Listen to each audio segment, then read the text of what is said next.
Hello para pecinta kalimba, tapi belum tentu pecinta kuliner. Pencinta kuliner tapi belum tentu pecinta kalimba. Welcome back to this channel. Ya, yang mungkin bisa bilang satu-satu channel yang berhasil menggabungkan antara dunia musik atau lagu yang gue mainkan dengan alat musik kalimba tadi dengan dunia kuliner. Ya, sesuai dengan lagu yang tadi gue mainkan ya, itu pasti pada tahu lagu apa judulnya. Ya, judulnya itu He Xin Nian, yang lagunya seperti ini. He Xin Nian, Chu Xin Nian, Xin Nian ya, Nian Lian Nian. Pao Chu Seng, Sui Jie Den Xiang Yo Nian. Nah, tahu ya, itu lagunya, itu lagu biasa populer pada zaman menjelang atau pada saat musim Imlek, tahun baru Cina. Nah, ini bisa menunjuk ke dua hal. Pertama, lokasi video gua kali ini sama tentang menu nanti akan gua bahas.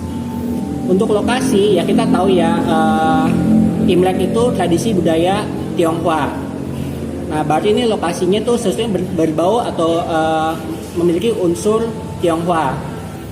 Ya benar, gua ada di kawasan pecinan Glodok. Ya kita tahu ya, itu Glodok itu kawasan pecinan terbesar di Jakarta. Lebih tepatnya gue tuh ada di restoran Pancoran Tea House. Itu lokasi tuh gampang banget, pas di seberang gedung pertokoan Glodok. Untuk lokasinya sendiri tuh di Jalan Pancoran Raya nomor 4 sampai 6, Glodok, Jakarta. Ya, ini jadi pancorannya yang di Glodok, bukan pancoran yang di Pik. Jadi hati-hati, sama-sama pancoran tapi beda. Nah, untuk yang kedua itu masih berhubungan dengan Imlek ya. Itu makanan yang akan gue bahas kali ini adalah salah satu makanan yang biasanya wajib atau ada pada saat tahun baru Imlek. Kan kita tahu ya, itu pada saat Imlek itu ada beberapa jenis makanan yang wajib dihidangkan. Ada jeruk, kue keranjang, ayam, ikan bandeng, dan lain-lain. Nah, untuk kali ini gue akan membahas masakan olahan ayam. Kita lihat ya seperti apa ya. Untuk menu yang gue pesan ini ada ayam saus kung pao, nasi, sama minumnya refreshing oolong tea.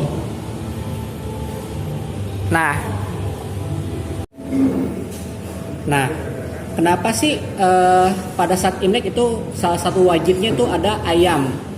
Itu akan nanti gua bahas ya. Sebetulnya ada filosofinya kenapa arti ayam pada saat Imlek.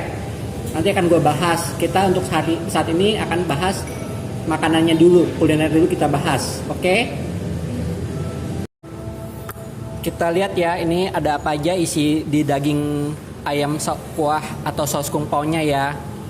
Ini ada, bisa lihat ya, potongan daging ayam, ada kacang mede, ada apa ini, daun bawang sepertinya sih ya, daun bawang, sama ini ada bisa lihat bawang bombay. Kita lihat apa lagi, terus ini ada potongan cabe ya, potongan cabe, terus juga ya sama saus ya, kuah saus ya. Kuahnya ini agak kental sih ini kalau gua lihat. Ya, sekarang kita coba ya rasanya seperti apa. Ayo kita coba. Kita sendok ya, kita sendok daging ayamnya ke nasi. Hati-hati, ini nasinya agak, mangkoknya kecil, agak penuh, takutnya tumpah.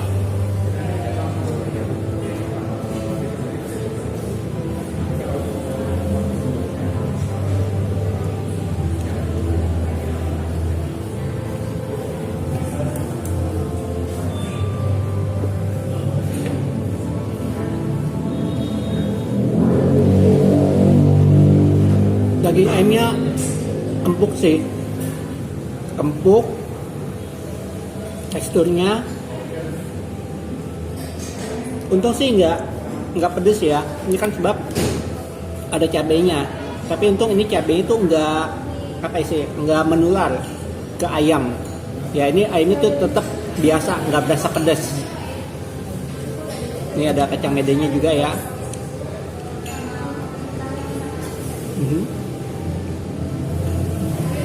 Enak.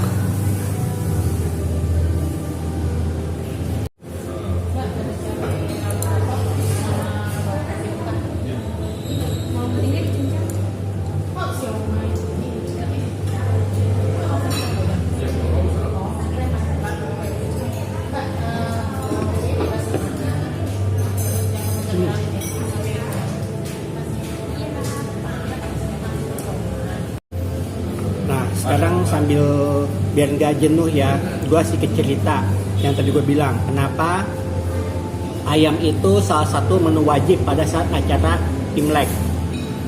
Ya, menurut tradisi ayam itu ada 3 filosofi.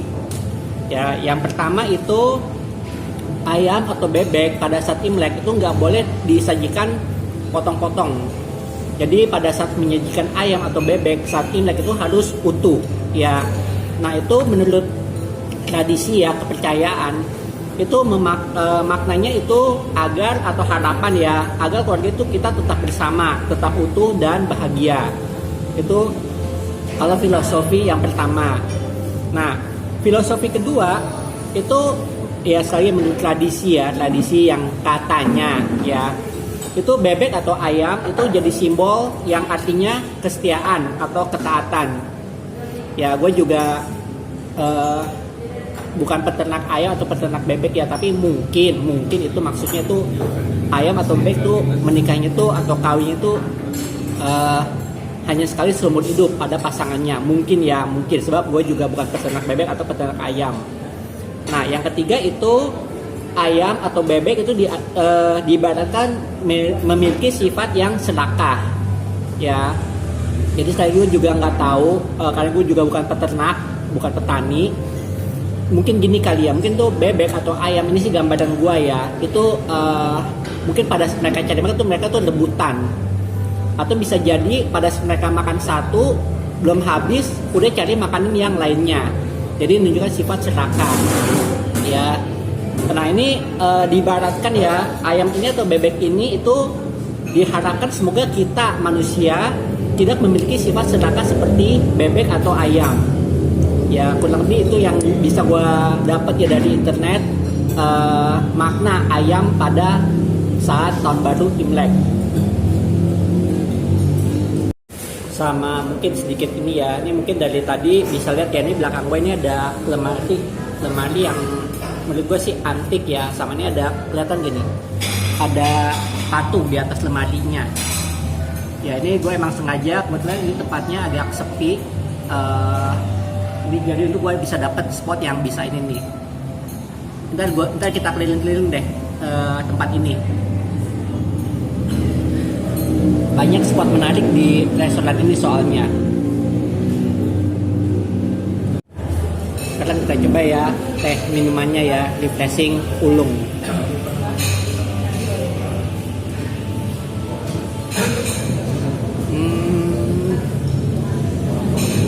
Agak susah dideskripsikan sih kalau gue bilang ini rasanya seperti apa. Sebab di menunya tuh sebenarnya tuh kayaknya tuh campur-campur. Kita lihat ya, ini menunya nih seperti ini nih. Bentuknya seperti koran, surat kabar. Tapi sebenarnya menu. Ya, untuk yang refreshing ulang ini campur-campur isinya.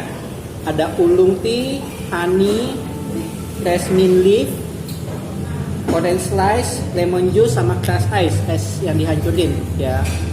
Maka itu rasanya campur-campur, ada campuran madu, mint, jeruk ya, dan juga teh olongnya itu sendiri. Jadi gue agak susah sih jelasin rasanya seperti apa. Tapi enak. Ada sedikit asam sih, asam agak dominan sih, asamnya sih agak dominan, berasa lah.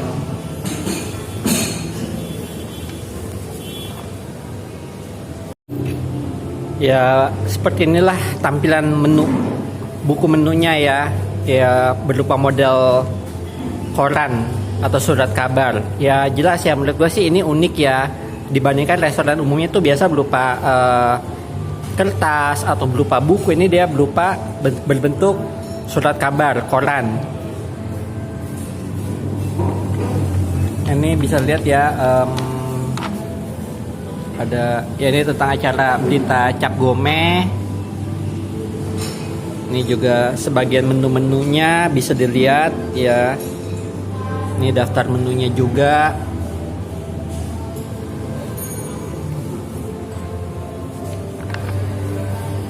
Ya. Ini juga, oh ya, sorry, gue lupa bilang, ini dia juga ada dimsum. Tapi gue kali ini nggak membahas dimsum, jadi gue nggak sebut ya. Ada menu dimsum juga sih di sini, bisa dilihat. Ini ada sup, ada olahan daging, sapi lada hitam, ayam kung pao, ya sapo terong ayam saus Sichuan.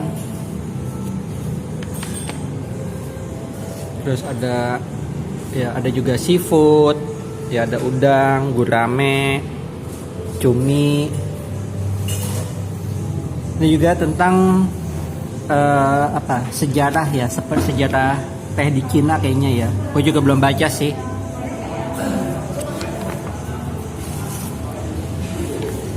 Tapi ya itu tadi yang pasti sih unik menurut gue, sebab ya buku menu ini berbentuk seperti surat kabar dibandingkan restoran-restoran yang pada umumnya. Untuk harga makanan tadi ini gue cek itu sekitar 40 ribuan sampai sekitar 180 ribuan. Ini juga bisa bilang tuh sebagian besar menu itu ada dibagi ya. Kayak tadi gua ayam bungo tuh dibagi 3, ukuran small, medium sama large ya. Ini juga contoh nih, ada di menunya Puyuh Hai. Itu juga sama dibagi 3. Ada small, medium sama large. Tapi kalau secara keseluruhan yaitu harganya sekitar 40.000 sampai 180.000 secara keseluruhan. Untuk minuman ada sekitar 45.000 sih tadi.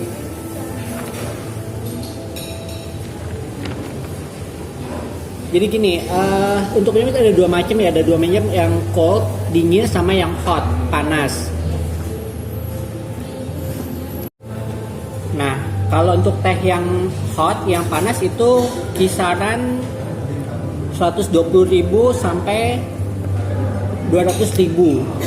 Dan ini pun tehnya juga bisa diseduh langsung di atas meja, di meja kita. Ntar kita keliling deh. Di meja itu ada ini alat untuk seduh teh.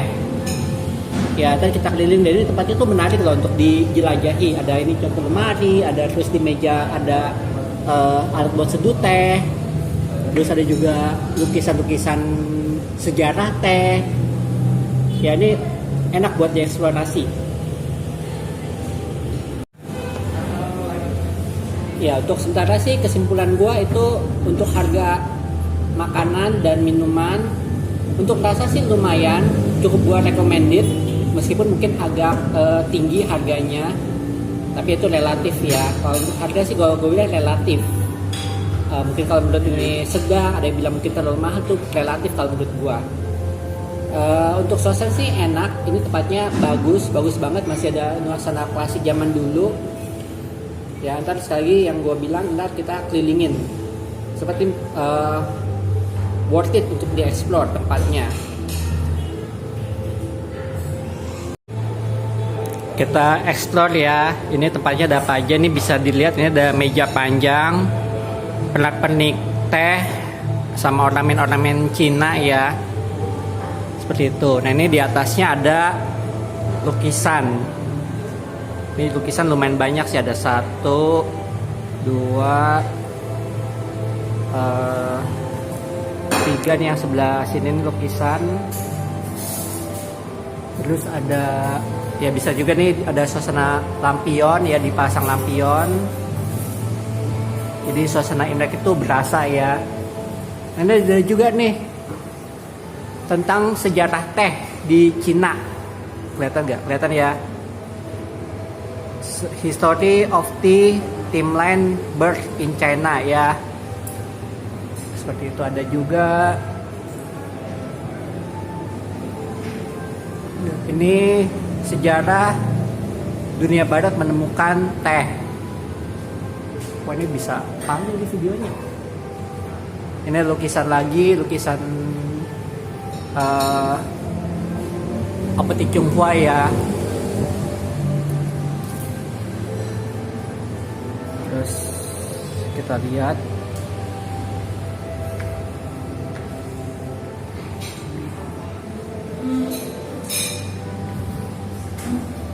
Ada pajangan sempoa. Sejarah-sejarah sempoa juga ada nih di sini nih.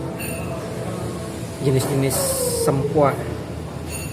Ada yang model Jepang, model Pingyao.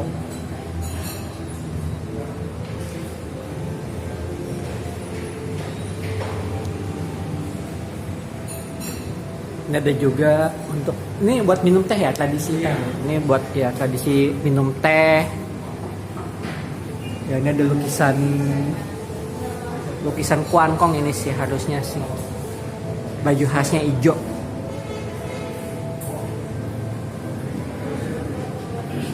Ini ada apa? Jenis-jenis daun teh nih di ini. Jadi kalau gue bisa tapi sih menarik sih buat dieksplor sih. Nah ini ada satu lagi nih ya. Definisi teh. Budaya teh di Indonesia. Terus ada juga nih lemari ya bergaya antik. Ini ada satu sama yang tadi di belakang gua. Ada dua sih di sini sih di lantai 2 lemarinya. Ada tiga sorry. Nih bisa lihat ya lemari atau laci bergaya zaman dulu.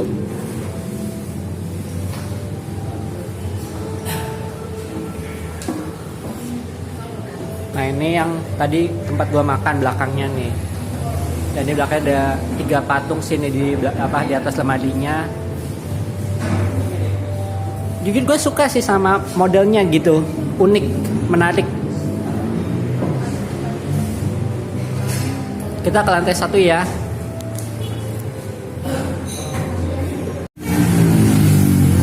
Ini gue masih di Pancoran Tea House sih. Bagian depannya tuh ada meja ya, meja sama biasanya ada teko teh sama gelas. Ini boleh diminum gratis tehnya di sini nih. Ya itu terus kita ikut lagi ya.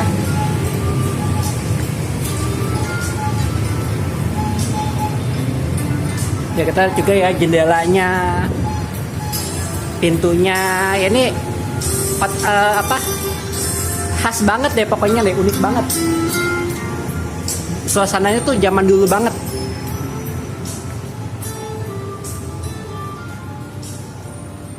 Nah ini juga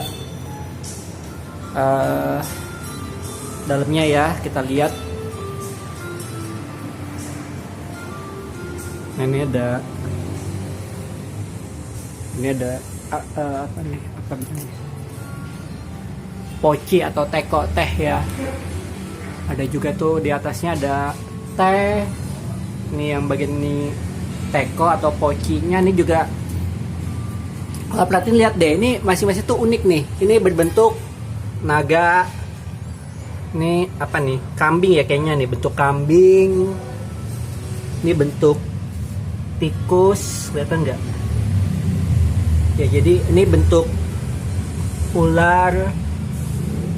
Jadi teko tehnya tuh unik juga ya, berbentuk apa namanya zodiak Cina.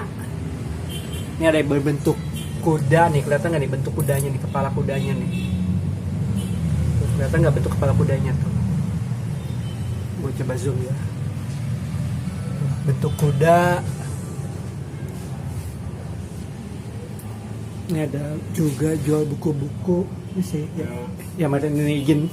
Oh yang ya. Ini dijualin nggak mas kalau ini yang ini teko-tekonya dijualin mas, teko-tekonya ini dijual. Berapa kisarannya kalau untuk yang model zodiak ini? Nah ini kita ada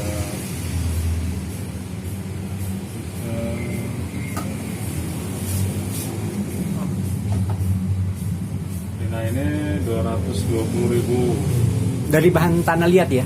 Ya betul. Tuh dijualin tuh ternyata tuh unik sih kalau ini bentuknya model zodiak ini. Ya, klasik. Klasik. Itu biasa depan ada itunya dicabut ya mas? Kan biasa depan ada tuh sejarah apa apotek Tionghoa gitu dicabut ya? di depan. Kan biasa tuh di spanduk di depan. Ada panduk itu ya? Yang apa Foto-foto.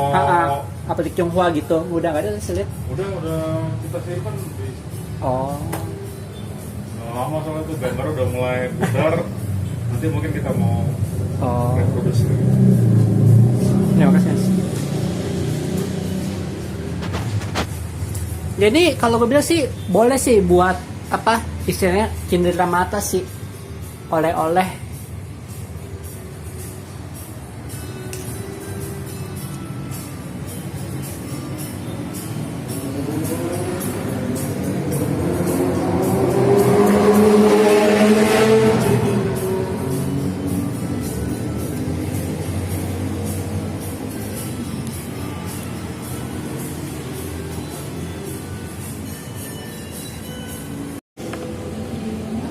Untuk pancoran tea house ini sih sebetulnya ada sejarahnya ya.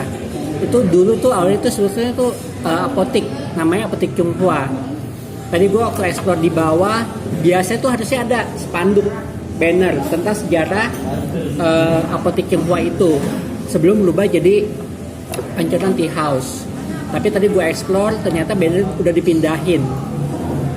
Ya mungkin kalau gue jelasin bisa panjang kali, mungkin enggak gue jelasin panjang, bisa panjang ceritanya.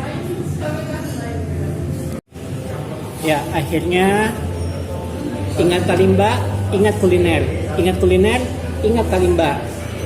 Dan karena gue ini edisi, ya bisa bilang edisi spesial Imlek ya, maka gue juga mengucapin Xinian Kuai Kung Si Fa Cai Wan Se Lui Sui Sui Ping An Senti Chen Kang. Selamatan baru Imlek, dan kita ketemu di video berikutnya.